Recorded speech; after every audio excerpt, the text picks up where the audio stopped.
Tristan Odalo, Newswatch Plus. Good morning po, Yusek.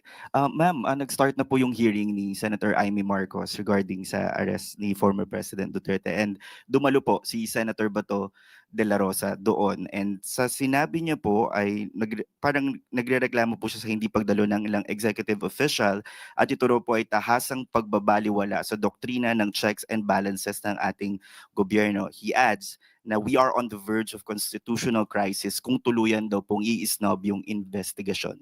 Our reaction po. Sino po nagsabi po? Si Senator Bato Bato? de la Rosa. Hindi po ba niya natatandaan na nagkaroon na ng first hearing? Siya po yata yung wala.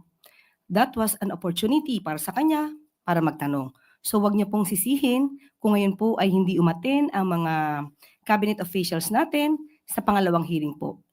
6 na oras po ang naging hearing nung una. Sana po dumating siya, nagpakita siya, para po nakapagtanong siya na maayos. But do you believe, or hindi po ba tayo naniniwala sa sinabi niyang pwedeng magkaroon ng constitutional crisis daw po, ma'am, kung patuloy daw pong gagawin ito ng Malacanang?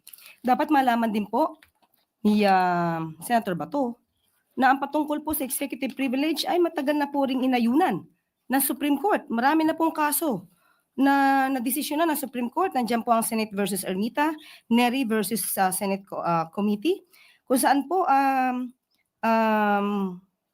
ang executive privilege ay patunay lamang po according to the Supreme Court decisions na ito po ay maaaring i-invoke ng ating Pangulo at ng kanyang mga high-ranking officials. Especially kung ito ay mga patungkol sa deliberative process privilege, presidential communications privilege, or state secrets privilege. So sana po mabasa niya po ang mga kasong ito para po siya maliwanagan. Follow-up question from Maricel Halili.